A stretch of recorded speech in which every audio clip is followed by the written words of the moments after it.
Yeah. Phrase by phrase. So you tell one phrase, long, short, whatever you stop, I translate. Usually we do in this way. And I don't comprehend any special British dialects, okay? Okay. Just basic English, okay? Yeah, I'll do my best, Rasim. I have done this before. So yeah, that thing, I won't say much and I'll let you translate and we kind of get into a rhythm with it. Yeah. Okay. And anything you don't understand, just ask me to rephrase it and I'll try and make sense. So am I is it now? I'm starting now. Yeah. Yes. Yeah. And it's 1 hour, is that correct? It's 40, 45, 50 minutes. 45-50 minут, да, правильно? Okay. All right. More or less, yes. And you guys want me to share about steps 8 and 9, is that right? 8 and 9, yes. Yeah. Okay. All right, let's go. Hi everyone. Yeah, my name is Ben. I'm a grateful recovered drug addict. Я приветствую всех. Меня зовут Бен, и я выздоровевший наркоман, выздоровевший чудом. Alexei, thank you for inviting me to share at the meeting today. Алексей, спасибо большое за то, что пригласил сегодня на это собрание, на этот митинг. And Rasim, thank you for doing this service. This is fantastic service that you're doing this morning. И спасибо мне за перевод. Thank you, Ben. Okay, so you guys have asked me to share about steps 8 and 9. Вы, ребят, спросили у меня по поводу, поделиться моим опытом по поводу 8 и 9 шагов. I haven't planned the share, but I have been thinking about those steps this morning.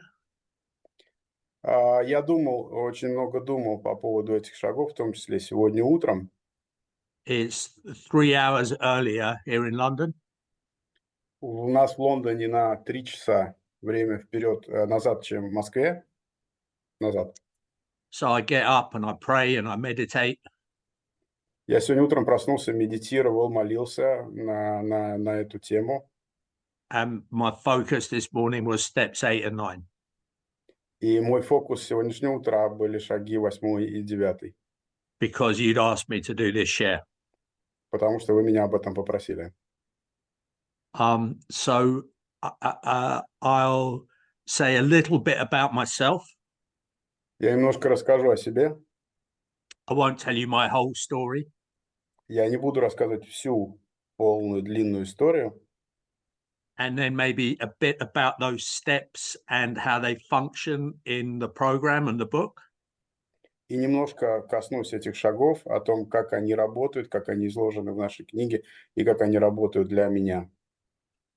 And then maybe a little bit about my own experience of working those steps. Также о моем опыте, первом опыте, когда я первый раз делал эти шаги. But also maybe my experience of guiding other people who I sponsor through those steps, through that process. Также о моем опыте с моими подспонсорными, когда я их вел по шагам 8 и 9. So that's the plan anyway, as far as there's a plan. Это мой, скажем так, мой план на сегодняшнюю спикерскую. But let's see what God decides. Посмотрим, что получится. Okay. So I've been sober and clean from all drugs for 2 weeks ago. It was 18 years.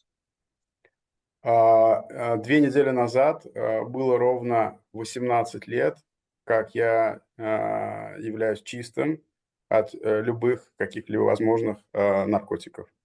No beer, no weed, no powders, no pills, nothing at all for 18 years. Ни алкоголя, ни пива, ни легких наркотиков, ни тяжелых, ни каких-либо порошков или таблеток в течение 18 лет. And miracle is a big word. Чудо это даже это большое слово. So I don't know about any of your recovery, but I use the word miracle to describe my recovery. Я не знаю по поводу вас, но я именно использую это слово по поводу моего выздоровления, моего излечения как чудо, то, что со мной произошло. Because I was somebody, I first picked up drugs at the age of 11 years old. Потому что на самом деле я был именно тем, который в возрасте 11 лет первый раз имел опыт и попробовал вообще, что такое наркотики. And even before that, I was kind of fond of alcohol. I like to get a drink from an adult. И даже до этого еще я уже пробовал алкоголь, и также я, так сказать, более взрослые ребята, я у них просил, чтобы они дали мне выпить. But drugs was for me the big one. Но наркотики для меня были главным с 12 лет. The first drug I used was sniffing glue out of a plastic bag. Первый наркотик, который я использовал, был клей из полиэтиленового пакета, как у нас говорят. It was a long time ago. It was in 1978. Это было очень-очень давно. Это было в 1978, right? Yeah. В 79 году, да. And from day one, I was very enthusiastic. И я с первого дня у меня был очень большой энтузиазм по всему этому вообще поводу. And I took many different drugs. Я попробовал множество всевозможных разных наркотиков. And drank. И также алкоголь, выпивку. I was 40 years old when I came to my first meeting. Когда я пришел на свое первое собрание, мне было 40 лет. So 28 or 29 years. Приблизительно 28-29 лет своей жизни. And in that time, probably no more than it would have been very unusual to go 48 hours without a drink or a drug of some kind. То есть 28-29 лет своей жизни я могу сказать, что фактически не было таких моментов, что больше чем 48 часов, да, я бы оставался без выпивки или без наркотиков. So I would not have liked to admit it, but drugs were the most important thing in my life. Мне не хотелось никогда это признавать, но наркотики всегда были самой главной вещью в моей жизни. I couldn't imagine life without drugs. Я не представлял себе жизнь без наркотиков. And they were at the core of my identity, of how I understood myself. И наркотики были, так сказать, ядром моей идентичности, вообще моей личности, тем, кем я являлся. Вот, и я не мог себе представить по-другому. And in the end, I was trying just one particular drug had become very problematic. И в конце я помню то, что я пробовал, употреблял один специальный конкретный наркотик, который создал для меня очень большие проблемы. And I tried to control and reduce my use of that drug. Также и вследствие этого я пытался уменьшить или контролировать мое употребление этого наркотика. Because I didn't want to give it up completely. That terrified me. That idea terrified me.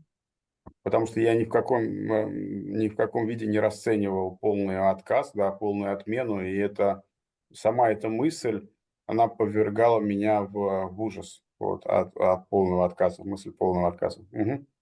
And I discovered I was unable to control it and cut down. I had no willpower, no control.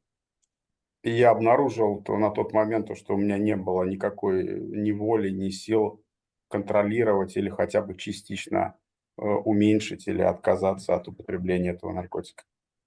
And when I tried to stop, Когда я попробовал остановиться, within 2 days, I've started again.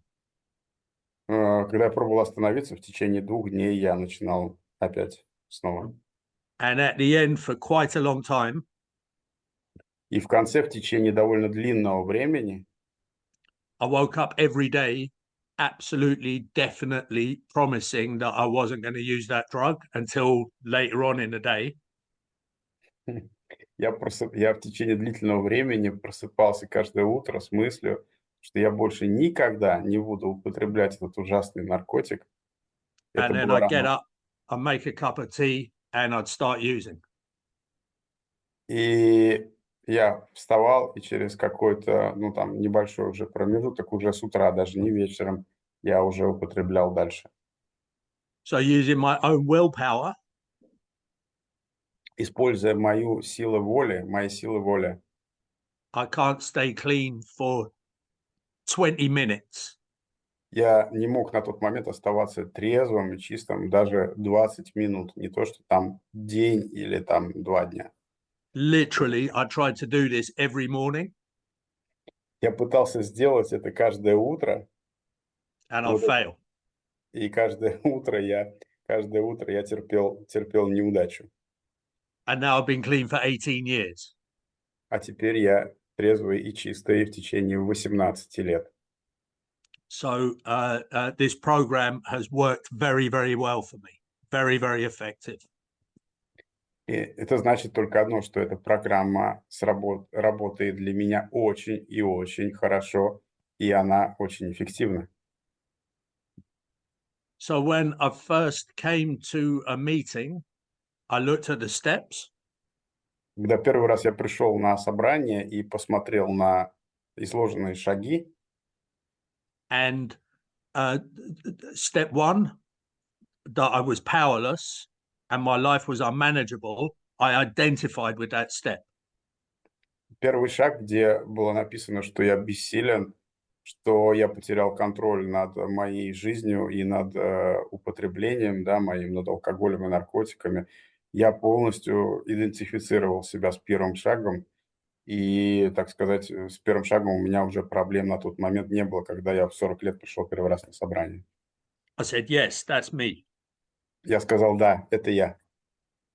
But the rest of the steps made no sense to me at all. Но все остальные шаги не представляли для меня на тот момент никакого смысла. I considered myself an atheist. На тот момент я расценивал себя как атеиста, So all this was nonsense. и все то, что там было написано, кроме первого шага, для меня была полная чепуха, бессмыслица. And I couldn't see how it had any connection to the problem that I came to the meeting with. И я не видел никаким образом, как вообще это может быть связано с проблемой, из-за которой я пришел на свое первое собрание. Which fundamentally is I can't control my use of drugs. Которая главным образом заключалась в моей проблеме, то, что я не могу контролировать употребление наркотиков. If I can control my use of drugs, I don't need to come to a meeting. Конечно, если бы я мог бы контролировать свое употребление наркотиков, я бы даже не пришел бы на это собрание. Because if a drug or drugs are problematic, Потому что если наркотики становятся проблемой, or there are undesirable consequences, или у вас появляются какие-то нежелательные последствия этого употребления, I can use my willpower я могу использовать свою силу воли, to cut down, control, or regulate. чтобы уменьшить дозу, уменьшить употребление, контролировать, регулировать и так далее. Вот. But my willpower doesn't work when it comes to drugs and alcohol. Но моя сила воли не работала, когда речь заходила о наркотиках или об алкоголе. This is the main part of the illness that's described in this book. Это главная часть, главная составляющая заболевания, которая описана в этой замечательной синей книжке. It says the main problem centers in my mind. Она говорит о том, что основная проблема находится у меня в голове, а не в наркотиках. That's what it means when they Вот say это. that. In the book, he talks about a man who lost his legs. В книжке есть одно из повествований, история про человека, который потерял свои ноги. Maybe in a car accident. Возможно, в дорожном происшествии, в аварии дорожной. Мгм. But a friend of mine pointed out the other day Но однажды в один день мой друг объяснил мне, that Bill Wilson had served in the First World War. объяснил мне, что Билл Уилсон служил в Первой мировой войне. So maybe that's where he had the idea of someone who's lost their legs. Может быть, поэтому появилась вот эта идея по поводу человека, который потерял свои ноги? Maybe. Может быть. The story about man losing legs is the story from the big book, right? Yeah. Okay. Uh-huh. They understand, yeah? Yes. Yeah. Okay, cool. Ребята, он рассказывает про историю, которая в большой развернутой форме большой книги есть, про человека, который потерял свои ноги. Вот. It's not a story, Rasim. It's just an analogy. Это So аналог. he mentions this. He says we are like people who've lost their legs. We never grow new ones. They don't grow back. Now I understood.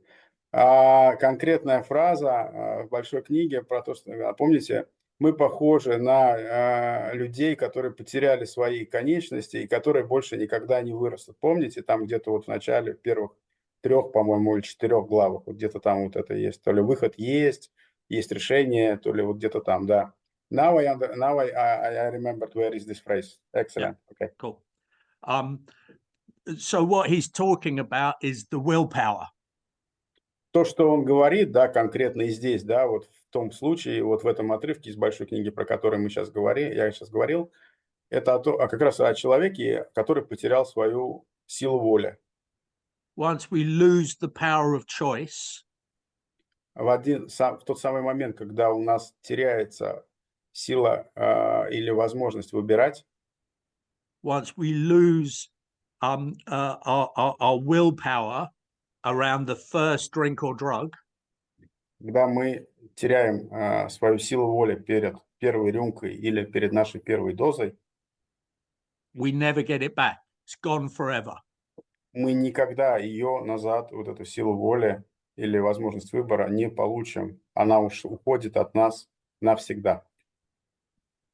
Now, I imagined before I came to a meeting, Я сейчас представлял до того, перед тем, как я пришел на это собрание, that the solution must have something to do with willpower. что возможно, я имею в виду не наше собрание, про его первое собрание, к которому пришел в 40 лет, что, наверное, и скорее всего решение, которое там есть, да, у анонимных и на собрании, оно, скорее всего, относится к тому, чтобы каким-либо образом восстановить вот эту вот мою утраченную силу воли. That we all come together and we all are strong together. Что мы все как бы собираемся вместе, и вместе мы сила. Вот, и как бы сила воли к нам возвращается. But in fact, the book says we cease fighting everything, including drugs and alcohol. Но на самом деле большая книга говорит нам о том, что мы перестали бороться. Мы перестали бороться со всем, включая алкоголь и наркотики в нашем случае. And what I came to understand То, к чему я пришел, то, что я понял, is that instead of a mental defense against the first drink or drug, то вместо психологической или какой-либо там ментальной или еще какой-либо типа защиты перед первой рюмкой или первой дозой, I have a spiritual defense. у меня появляется духовная защита. My называемая. defense against the first drink or drug must come from God. Моя защита против первой рюмки или первой дозы, она происходит не от меня, не от группы, а происходит она от Бога. Your God, as you understand God, can Вашего Бога, как каждый из нас понимает его. the God that is personal to you. Вашего персонального Бога, которого вы знаете. And once I have that spiritual defense in place, the book has a wonderful passage. И в тот самый момент, когда у меня появляется вот эта самая духовная защита, в книжке есть один замечательный отрывок, переход, Which tells me that I will be in a neutral place, safe and protected. что я буду находиться с того самого момента в нейтральном месте, буду защищенным и буду чувствовать себя защищенным. I won't be fighting temptation. Я не буду больше бороться с искушениями Or avoiding triggers. или пытаться избегать каких-либо провокационных ситуаций, да, которые могут меня спровоцировать на употребление. It won't be a struggle. Это больше не будет для меня битва. Sobriety will just be given to me without any effort on my part. This is what the book tells me. Трезвость просто будет мне дана или чистота без каких-либо дальнейших усилий или жертвоприношений с моей стороны. Это то, что написано в большой книге. Provided I stay in fit spiritual condition. Только при условии, что я буду сохранять вот это самое состояние духовности. One day at a time. И жить только сегодня, только сегодняшним днем. And this has been my experience for 18 years. И это мой опыт 18 лет моей трезвости, который я вам пытаюсь объяснить, передать, рассказать. At the end, the book says it works. It really does. В конце книга говорит, что это действительно работает, и это правда. So then I understood why there's all this stuff about God. И только после этого, да, с опытом я понял, почему там в книге все вот эти вещи по поводу Бога и так далее, да. And listing my fears and my resentments.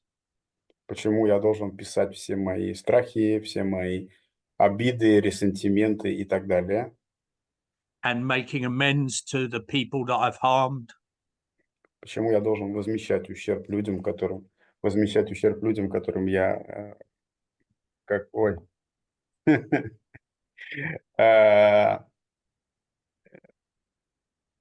One second. I have shortage in my head. Cool.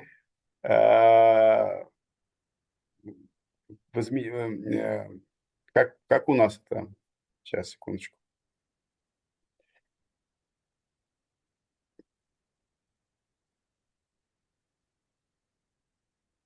Почему я должен возмещать людям ущерб, который я им нанес, скажем так, будет проще всего. Окей, Бэн, goes on, sorry me. Cool. Because this is me, how I stay in fit spiritual condition. Потому что это не что иное, то, что заставляет меня оставаться в определенной, скажем так, как это сказать по-русски, тонизированной, да, духовной форме, да. I rely for my life depends on my connection with God. Я понимаю также каждый день, что моя жизнь напрямую зависит от моей связи с Богом. Because God prevents me from picking up the first drink or drug. Потому что Бог есть никто иной, как тот, кто, который защищает меня от моей первой рюмки или от моей первой дозы.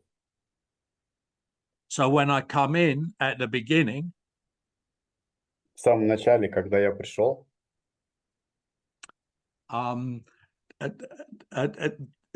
there's a lot of accumulated trash. у меня было очень много, в течение, моей жизни накопившегося мусора. That I drag around with me. И я всю жизнь ездил с этим мусором, жил с ним дальше и возил его с собой. And instead of the power of God flowing into my life, И вместо того, чтобы сила Бога напрямую, входила или втекала в мою жизнь, is just a trickle. это было, такой очень маленький какой-то ручеек, непонятный, который до меня даже, не доходил из-за вот этого как раз мусора. Because this channel is blocked by fear and resentment and guilt about all the stuff I've done in the past. Потому что этот, как на самом деле этот канал, через который эта сила должна была в меня входить, он был заслонен моими страхами, моими обидами, ресентиментами и всеми возможными другими вещами. So steps 4 to 9 are about clearing away. И как раз шаги с 4 по 9 являются ничем иным, как способом расчистить вот этот самый канал. So the channel is nice and clear and the power can flow into my life. И после этого этот канал становится большим, полноводным для того, чтобы сила Бога входила в мою жизнь. Bearing in mind that my life depends on this power. При том условии, то, что я каждый день признаю, осознаю и знаю то, что моя жизнь, она напрямую зависит от этой силы. Because without it, I will relapse. Потому что без этого это не будет работать. Really important, I think, to remember that the book fundamentally, the book is about how not to relapse. Очень важно помнить то, что наша большая книга – это книга главным образом о том, чтобы… What do you mean by relapse? Sorry, me, Ben. Relapse, use again. In the book, they talk about in recovery in the UK and in the US, and in the book they talk about a relapse. So you're ill, you recover. It's the opposite of recovery, relapse. So you have a slip, you use again. Yes. Книга главным образом о том, чтобы не, как это можно сказать, релапс, чтобы не откатываться обратно, чтобы двигаться вперед. We learn many wonderful things in the book. Мы находим, изучаем и видим много замечательных вещей в большой книге. But it can become overcomplicated. Но также они могут быть довольно сложными. Fundamentally, it is about avoiding relapse. Главным образом они о том. I mean, in this case, you generally, I think, you mean that not to make same mistakes 2 times, right? How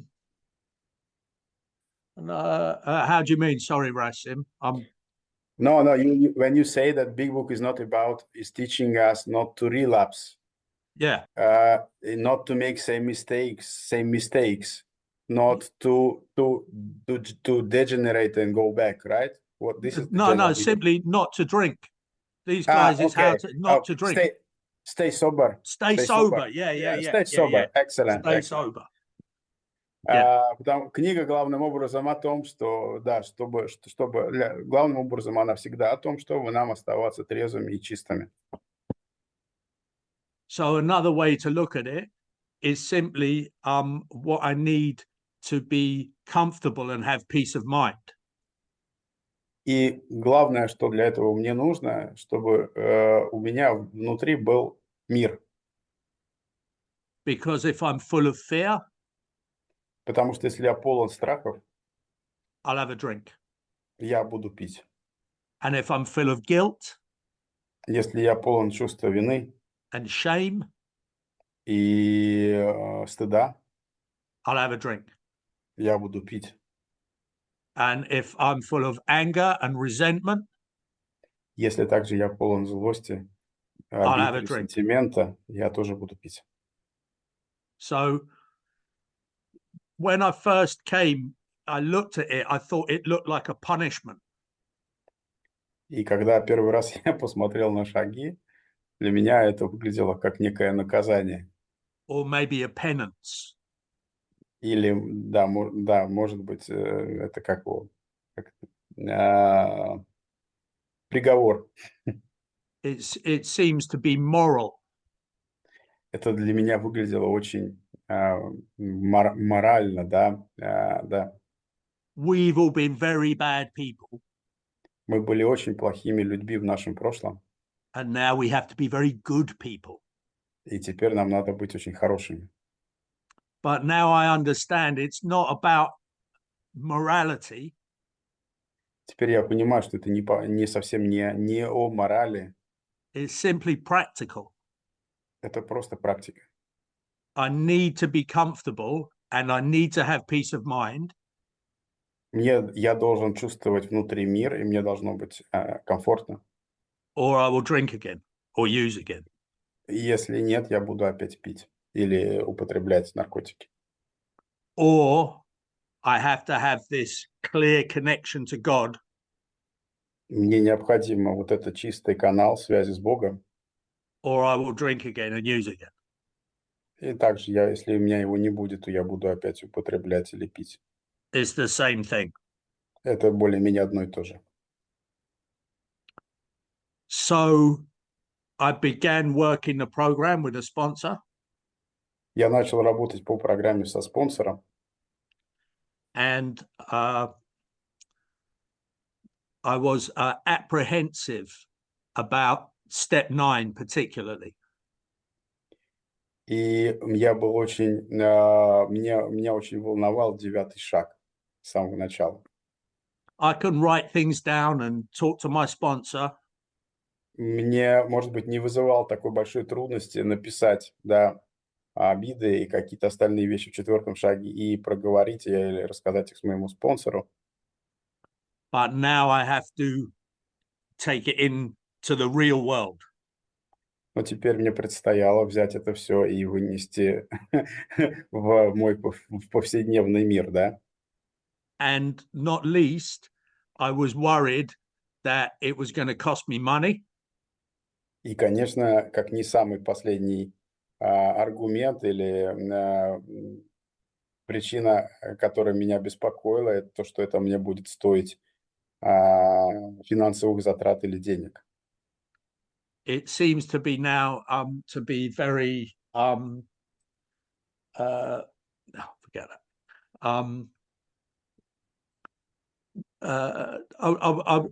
How much time do I have, Rasim? Ребят, сколько времени осталось еще приблизительно? 5 минут. 5 minutes. 5 minutes. I'm going to tell one. There were 2 stories I want to tell, but I just tell one story. Okay. Yeah? Okay. Mm-hmm. And all right, I'll tell about my own experience. I was going to tell you about a guy that I sponsored, but I will stick to my experience. Я расскажу историю из моего личного опыта. Я хотел рассказать про спонсора, но скажу мою лучше. Mm-hmm.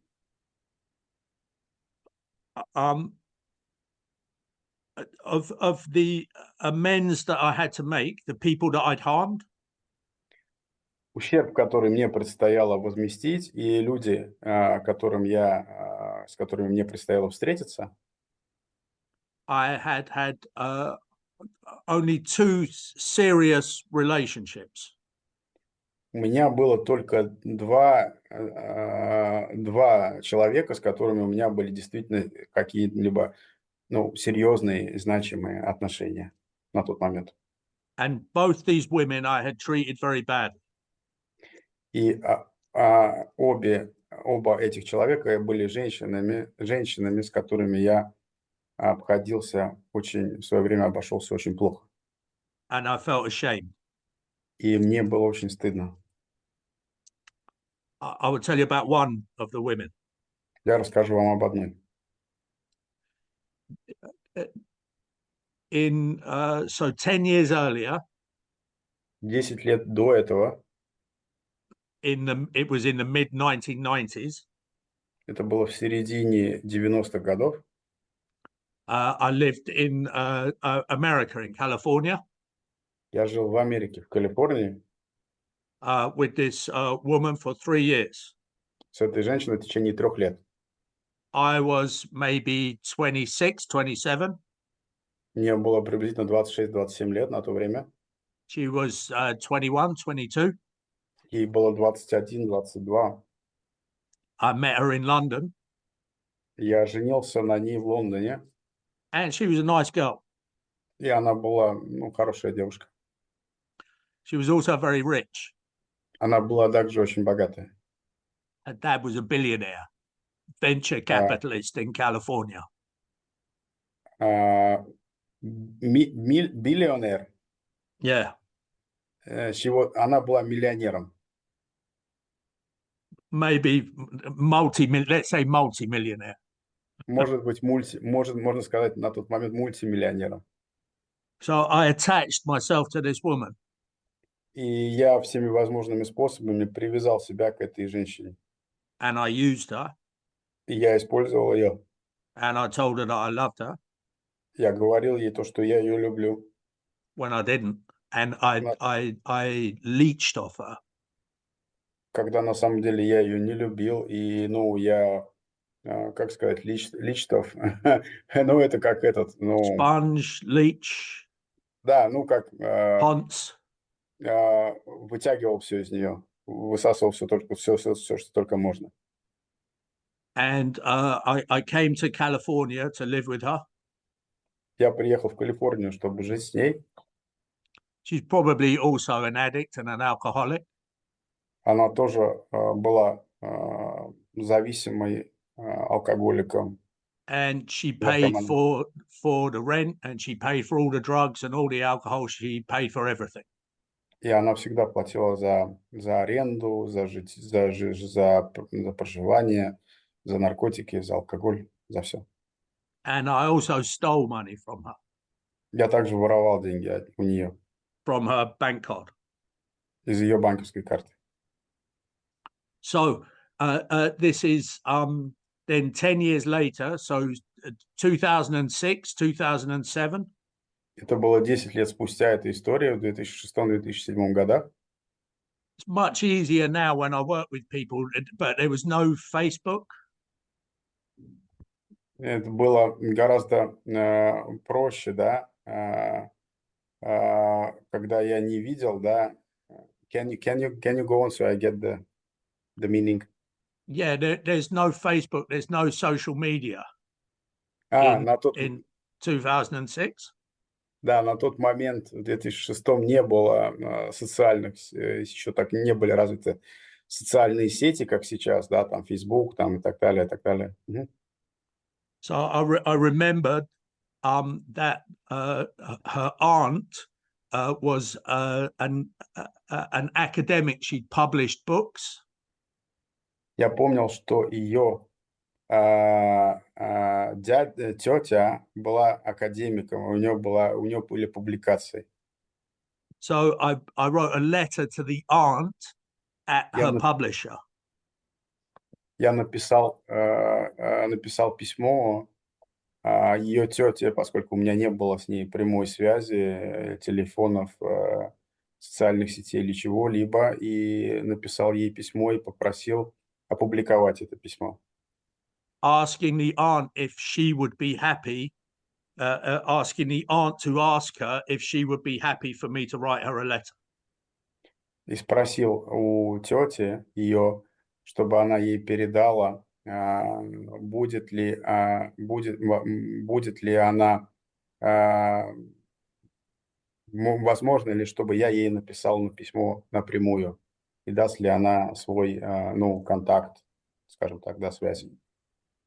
And she eventually wrote back to me and said, yes, here is the address, you can write to her. И тетя через какое-то время мне ответила и сказала, да, вот адрес, ты можешь ей написать напрямую конкретно. And I spoke to my sponsor first. Я поговорил сначала с моим спонсором. And I had to say, hey, look, here's another. No, I'm not even going to tell you that. I had to tell her that I wanted to pay back the money I'd actually stolen. Я написал в письме, да, то, что я хочу возместить ущерб и также хотел бы выплатить назад материально деньги, которые я украл от нее. But also to offer to pay whatever she wanted to ask for. Также выразил готовность заплатить обратно или возместить все, чего бы она не пожелала. To cover the rent and the gasoline and the drugs and the alcohol and everything else for 3 years. Наркотики, проживание, бензин, алкоголь в течение 3 лет, которых мы жили вместе. And I had to be willing to make this amends. Я должен был хотеть, чтобы возместить этот ущерб. And I had to acknowledge other ways that I'd harmed her. Я также должен был признать другие ущербы, которые я нанес ей, не только материальный или финансовый. Not least, I made her pregnant twice. Также два раза она от меня была беременна. So she had to have 2 abortions. У нее было 2 аборта. She's only 22. Ей было только 22. So can you imagine if I had to carry this around with me for the next 18 years? Можете ли вы представить меня с тем, чтобы я оставался 18 лет трезвым и чистым и носил все это с собой? Would I have had peace of mind? Находился ли я в мире, Would I если have со been всем этим comfortable in грузом? my own skin? Было ли бы мне, комфортно или спокойно с самим собой, с этим No. грузом? Нет. Anyhow, В любом I случае, wrote the letter. I sent it to San Francisco. я написал письмо, отправил его в Сан-Франциско. I never heard anything back from her. Я никогда не получил от нее никакого-либо ответа. And my sponsor told me I have swept my side of the street. In the book, they say we clean our side of the street. И спонсор мне сказал, что в данном случае я подмел, каким образом на тот момент я мог мою часть улицы. I've expressed my willingness. I've done everything I can to make this amends. Я выразил свою готовность и сделал на тот момент все, что я мог, чтобы предложить возмещение ущерба. Then a few months later, one morning, Через несколько месяцев, в одно прекрасное утро, the post arrives, приехал почтальон, and there's a letter from her. и я получил от нее письмо. And it was the summer. I went here onto my balcony. Это было лето, когда я помню, вышел здесь на балкон. With a cup of tea in the morning. Still smoked a cigarette then, so I'm having a cigarette and a cup of tea on the balcony. У меня была чашка чая и сигарета. And I opened a letter. She'd written a short letter. Я открыл письмо, и там было короткое послание от нее. She told me she forgave me. Она написала то, что она прощает меня. She told me that she thought I was a beautiful person. И она всегда думала, что я хороший человек. She gave me an account to send the money that I owed her, that I'd stolen from her. И она также дала мне банковский счет, куда я мог бы отправить деньги, которые я у нее украл. And told me not to worry about the rest. И сказала мне обо всем остальном не беспокоиться. This was a moment for me. Very briefly, I wept. Это был момент, в котором я прослезился. Quite unexpectedly, just tears fell from my eyes. Неожиданно слезы закапали из глаз моих. And at that moment, I remember very clearly, I felt the presence of God. И в тот самый момент, я очень сейчас хорошо помню, я почувствовал присутствие Бога. And I knew that I'd recovered. И я знал совершенно точно, что я выздоровел. And that for me, the war was over. Для меня война закончилась. This is the phrase that popped into my mind. The war is over. I remember this clearly. Это фраза, которая возникла в моей голове, и она говорила то, что война закончилась. So that's one story about step 9. Это одна из моих главных историй по моему опыту с девятым шагом. I think I've run out of time now, but thank you for letting me share. Время вышло, и я благодарен вам всем за то, что позволили мне поделиться с вами моим опытом. Спасибо. And thank you again, Rasim. Thank you for translating. I'm very grateful. Thank you. Thank you, Бэн. Спасибо. Спасибо, Бэн, за спикерскую. У нас есть вопросы. Добро пожаловать. Ставите единицы. Сейчас первый вопрос от Константина. Константин, добро пожаловать. Спасибо, Бэн, за твой опыт. Очень мне особенно идентификация с тобой совпадает с моим тоже юношеством и взрослением. Но вопрос у меня какого рода? У нас там в большой книге написано, что там список 4-го шага частично там перерастает в 8-й. Вот вопрос в чем заключается? Много ли людей из 4-го шага попали в список 8-го шага? Спасибо. Ben, question from Konstantin. First, he thanks you for your experience, for your speech, and he felt a great identification with you. He asks a technical question. From the step 4, the list of persons and organizations and so that we made.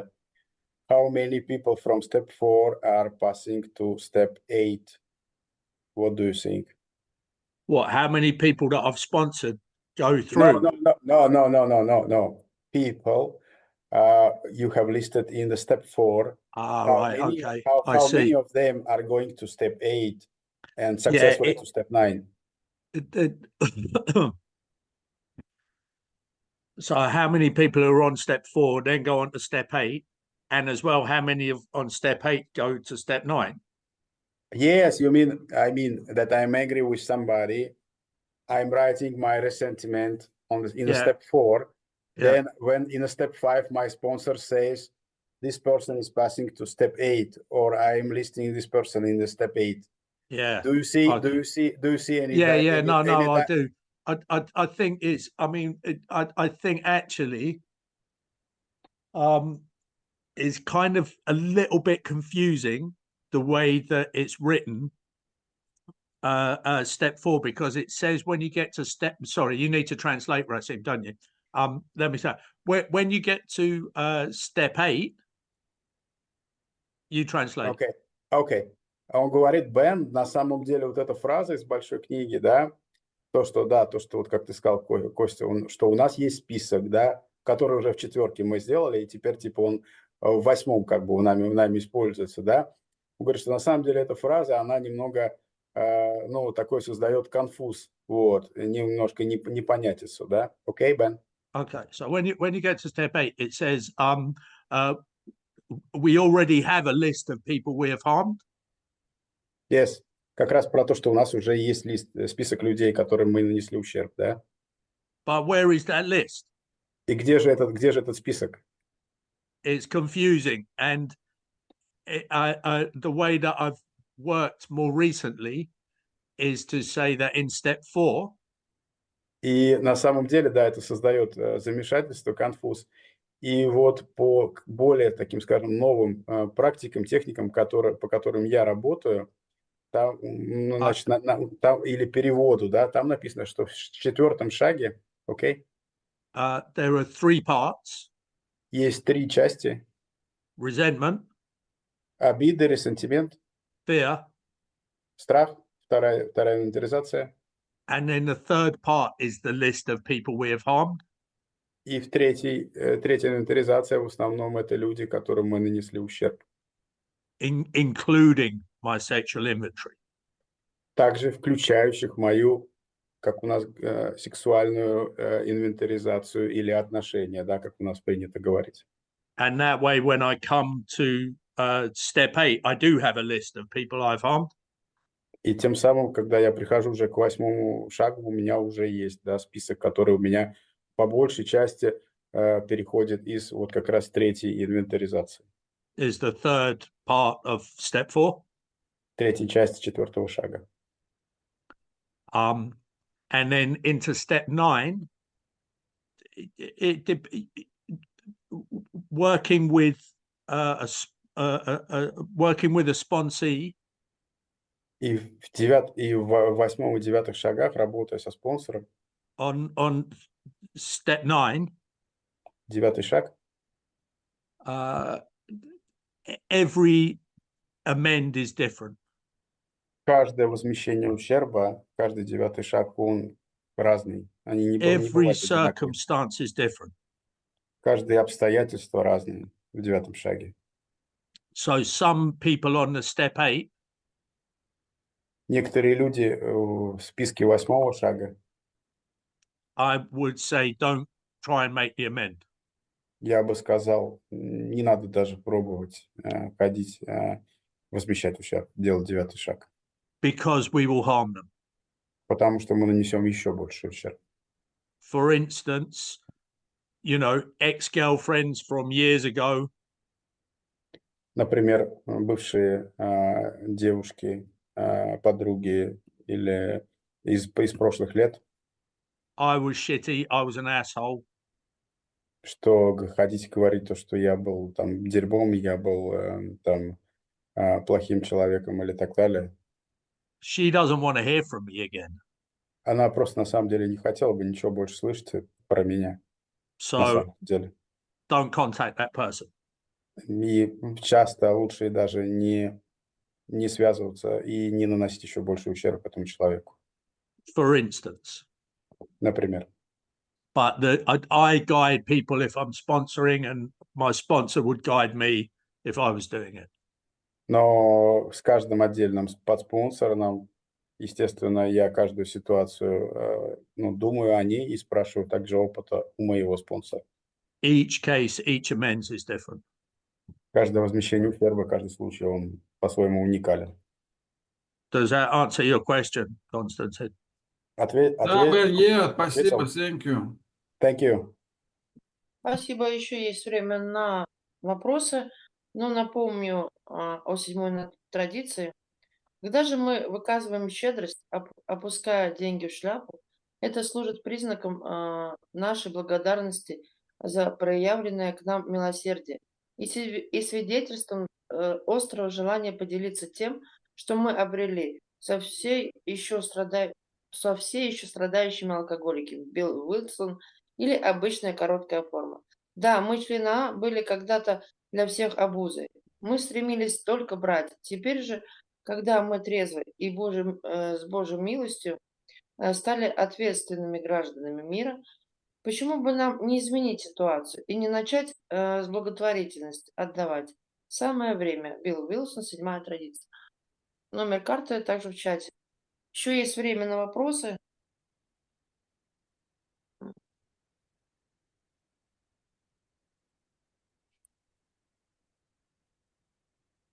Можно голосом, можно.